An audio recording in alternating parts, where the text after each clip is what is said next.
everyone, I am Rebecca from ChemKnits, and today I have a fun and simple dyeing project. Today we are going to compare two different ways to make a tonal yarn. One is something we've done a lot of times before, combining the yarn and dye in a pot, letting the color absorb, and bam, we get a fun tonal. But I also want to see what differences we may see if we dye our tonal in one pot all at once, or if we layer the same total amount of color, but dye the yarn in 3 steps. So apply the yarn 3 different times, layering on the same color.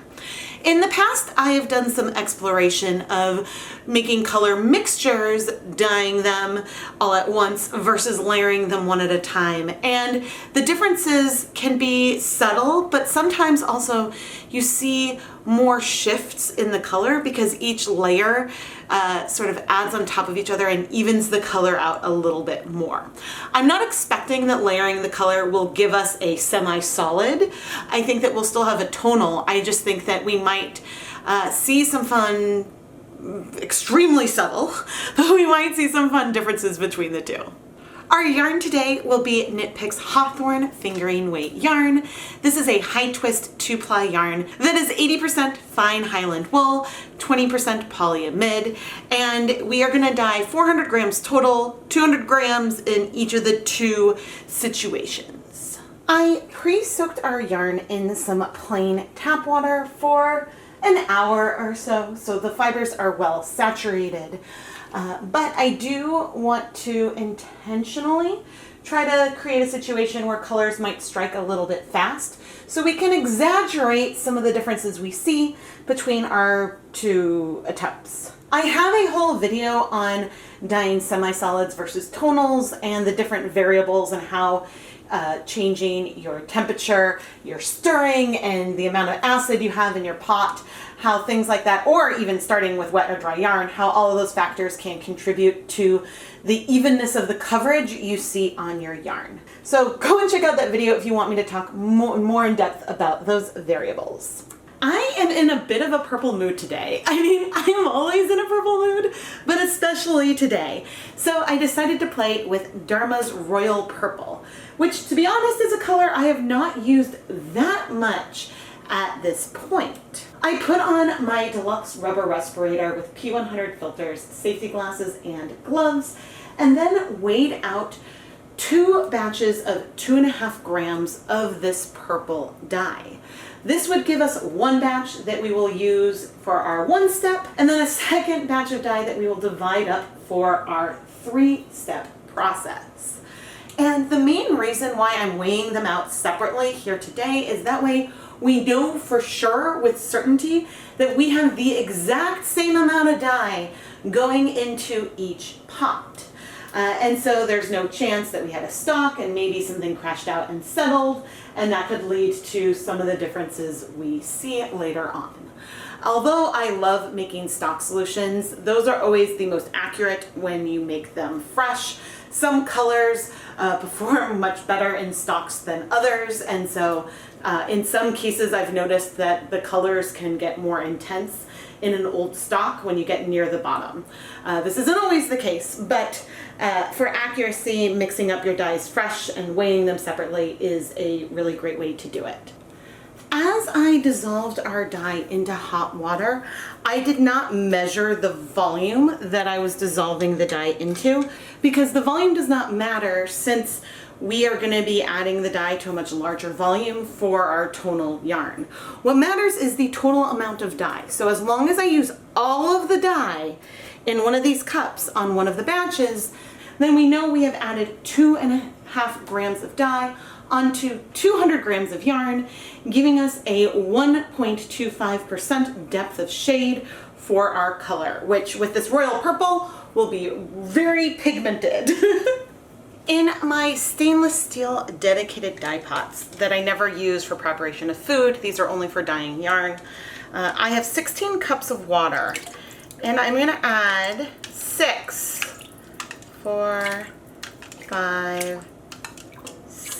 tablespoons of white vinegar to each one. 5 and 6. Now into one of our pots, I am going to add all of the dye that we mixed. So in this pot, I'm going to add all of the dye that we mixed because this will be our one step color. And I am going to make sure that the dye is well dissolved. We will be heating up the pot, and I'm going to rinse out the rest of the dye from the cup. We will make sure that the dye is hot before we add the yarn, which will also help the colors be really well dissolved. And so this is probably adding a couple extra cups of water to our dye bath, but that way we know we have left no dye behind.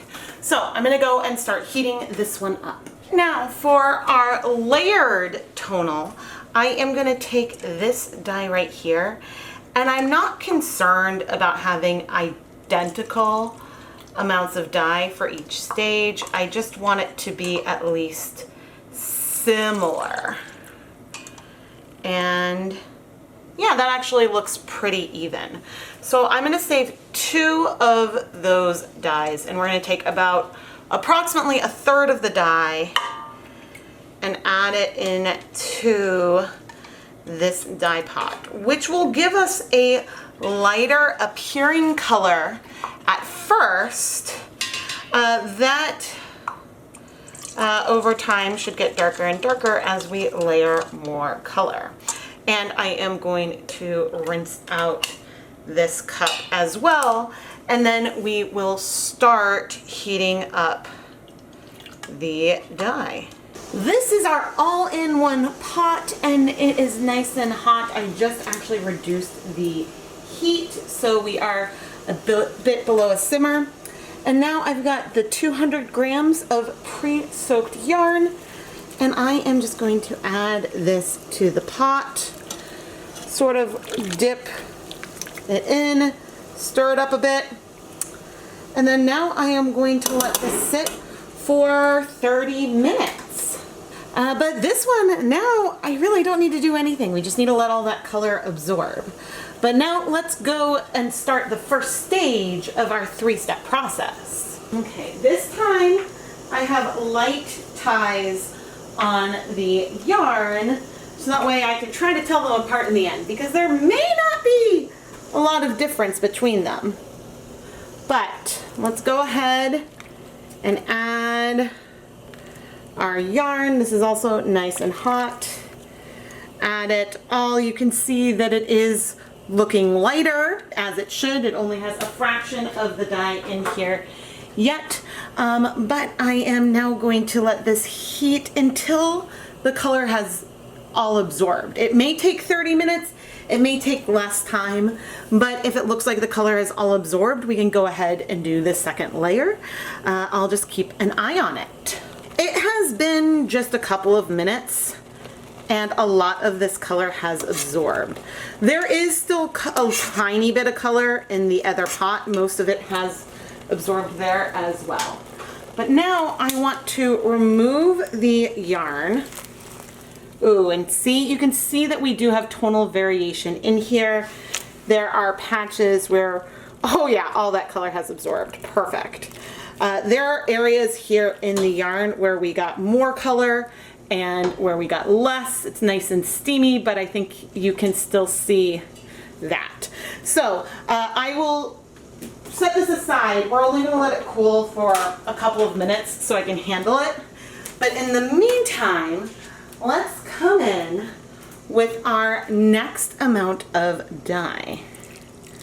So this is pretty much the same amount of dye we used the first time. Oh, interesting. This is so pink. What was left in there? I wonder if this color breaks, to be honest. I'm gonna rinse it out one more time. And I'm gonna come over and we're gonna give this a good stir. But let's go take a look at the yarn. There's a lot of color in here already, but you can see that we have some light patches. And I am moving the zip tie down just a bit, just to sort of mix up the amount or the part of the yarn that hits the dye first versus second. And now we're gonna go ahead and add it into the pot. Let's add the yarn back in. So in doing this, we're not likely going to end up with any kind of solid, because as we add the yarn and add each layer, the dye is going to come on in an uneven way each time.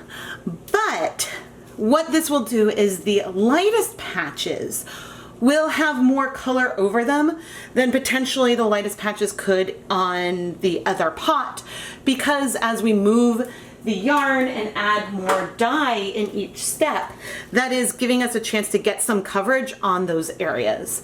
So it's possible, depending on how much I stirred what's in the other pot, that we will have really great coverage over there as well.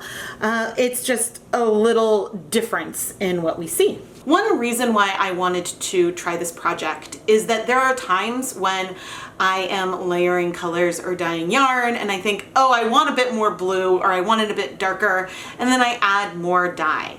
And to some extent that could make some amount of difference on the final colorway. So I was curious what would happen if I do this intentionally. Sort of like you get to a stage and be like, ooh, I wish it was a bit more pigmented. Let's just add more color. And then we'll do that again. And so yeah, I am just curious about how this will turn out. And I can already think of some other variations we can do on this. I think that we could see something more extreme if we had colors that break, and we do that all at once versus doing that in 3 different layers, having that breaking dye layered on top of each other 3 times. We will likely get something where the breaking potentially is less extreme because the colors are going to layer on top of each other. So if you want to see more of these variations, first of all, please subscribe to the ChemKnits Tutorials YouTube channel. Give the video a thumbs up, but also let me know in the comments if you want to see me play around with this more. And I'm saying this not knowing how the results are going to turn out, but I will probably try this with a breaking combination no matter what, because I'm excited. It has just been a couple of minutes, but I am going to remove stage 2 so we can set up for stage 3. And there's a hint of color left, but I'm not worried about that. Oof. And the camera's super steamy. I'll show the yarn in a moment. This is beautiful. We still have tonal variation, because if you add an uneven color on an uneven color, that's not going to make a solid. If we wanted it to end up solid, you would have to probably do some hand painting and do some color correction kind of things. But now I am going to add our last bit of purple dye, and I do see something pink that has settled. Interesting. So if I were to take this color and pour the dye over something, we would potentially see breaking. But we wouldn't necessarily see breaking with dip dyeing, because that's based on the how quickly the colors absorb to the yarn, not how quickly the colors dissolve in water. But as I stir this up and bring up the heat a little bit, let's go look at the yarn. Oh, this is beautiful. And I think that what this may do, and I have no idea if I'm moving these clips back to the same spot. Let's actually move them, ooh, hot, a little further, although we do have a nice light patch right there. So let me see. Yeah, let's move it that way. I think that what we're getting here is something super, super soft, because as we layer the color on top of each other, we now have some nice deeper patches and lighter patches, but there's not going to be sort of like an abrupt shift in it. And I think that it is so, so pretty. And again, we may not see a huge difference between this and the other yarn, but this is a lovely tonal, and the original 30-minute timer hasn't gone off yet. And so this is something that you can do, and you can potentially do it in a quick succession as well to still get something more similar to this, if that's what you would like. Okay, we're coming in for our final color layer. And I am stirring to help give the dye nice access to the yarn. But now we have added the exact same amount of dye to this colorway as we did to our original colorway in the other pot. And as I just said, the 30 minutes aren't even up yet. There's about 5 minutes left on that timer. If you've watched any of my glazing videos, you'll notice that when I add the yarn and do a really quick dip and then remove it, if I was gonna do a second dip right away on a new skein of yarn, less color is there, because some, even if there's a lot of color in the pot, some amount of color sort of soaks up onto the yarn right away. Obviously if there's enough acid present and things are nice and hot in the pot already. So it's possible that instead of waiting 5 minutes for 95% of that color to strike onto the yarn before adding more, we could wait like a minute or two before doing the next round. Even if there's still visible color in the pot, that will still allow that initial amount of color to strike to happen in slightly different ways, layering that color on top of each other, giving us this really soft, beautiful tonal that we have here. And I am trying to wait patiently for the timer to go off to go see the other one and to see if, I'm sure it's still a lovely soft tonal, it just might not have as, I'm hypothesizing that our 3 layers is going to have a little bit more depth and dimension to it when you look at the yarn. And I think that it'll, yeah, I am expecting there to be that kind of difference, but we'll see what we see. I just love how this tonal is coming out.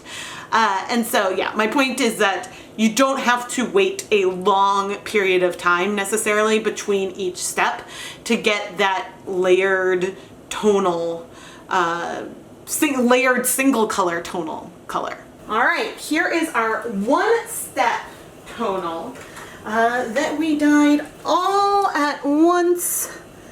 And let's go ahead and remove it. Ooh, this is pretty. All right, I see like a hint of some color left, and we've got a gorgeous tonal. This is a very, very beautiful tonal.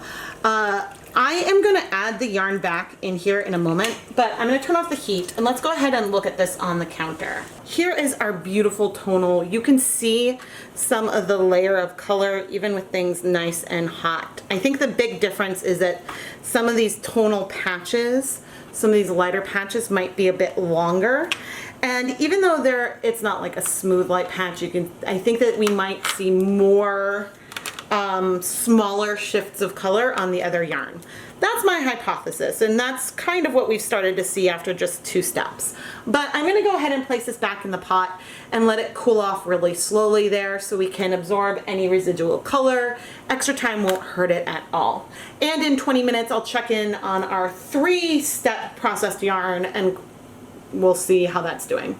I am so excited about this. Actually, I'm going to go ahead and turn off the heat because I will leave the yarn in here a bit to cool. But I will say the color absolutely feels more even than the other one. It is still, you can even on camera see that there's still tonal patches, but I think that the tonal differences are a little bit more subtle and are probably a little bit more varied. But we will lay these out and compare them at the end. It may, because it's the same depth of shade, it really may end up just looking like they're slightly different dye lots of the same color. But we'll see how much detail we can see when the yarn is dry. But anyway, I'm gonna let the yarn cool off for a while in the pot. I might remove it to help it finish cooling. But as soon as the yarn is cool, we'll go ahead and wash it. We are now going to wash all of our lovely purple yarn with our, 1 step versus 3 steps. I think that going forward, I might go for 2 steps. The 3 is lovely, but I think that doing it in 2 stages got more of the kind of coverage that I want. Although right now, I mean, you can see some of those tonal differences in here. But yeah, it's a little, things look very, very solid right now. Either way, we have some colors that would hold up with some complex stitch patterns, and I'm not seeing any bleeding currently, which is great.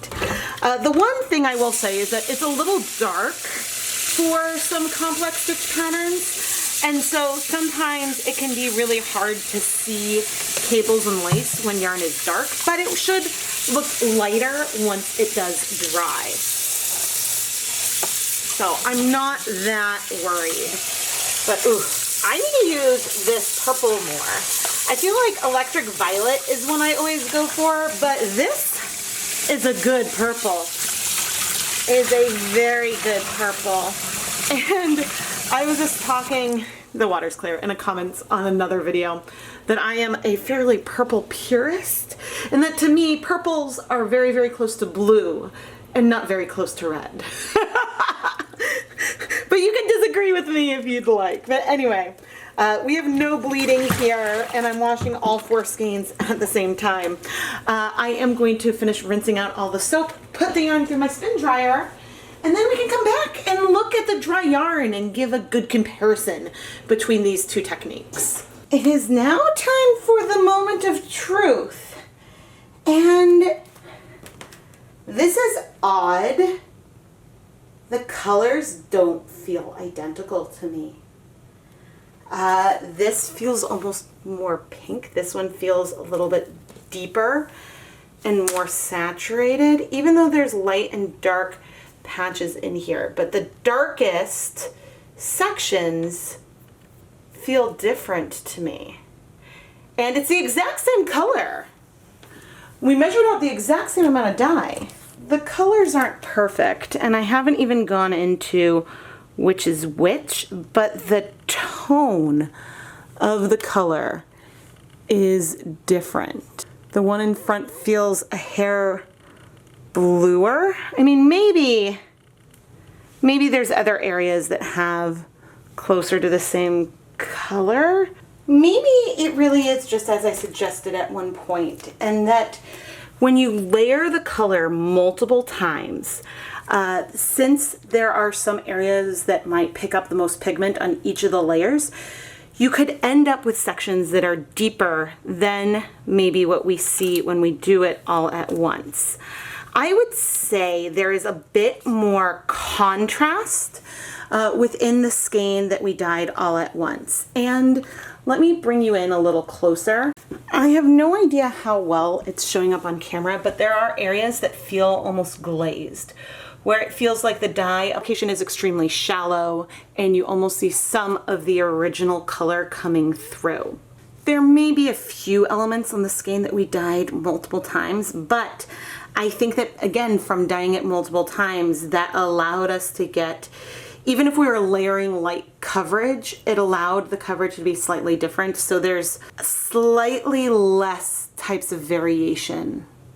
It's so subtle. The differences are nearly indistinguishable, mainly because in each batch we measured out 2.5 grams of the same amount of dye, and we applied all of this dye onto 200 grams of yarn, just from completely separate batches. And I would say that the main thing I can quantify, whether or not some of the deeper sections feel like different colors or feel similar, the one thing that does feel different is that the lightest patches are a bit longer when we did it in one batch, and they are potentially smaller or spread out differently when we over-dyed it in multiple batches, because each time you layer colors and are getting uneven application, the more uneven applications you go, the more blending there kind of is, even though you still have tonal variation here, because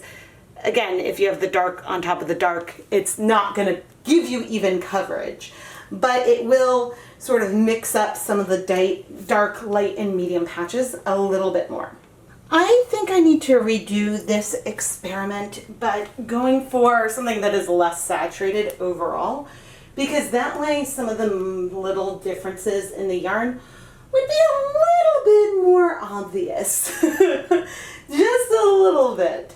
But I do think that you can see less variation overall, less or more subtle variation on the left where we have the yarn that I dyed 3 times versus the right where we had yarn that I dyed once.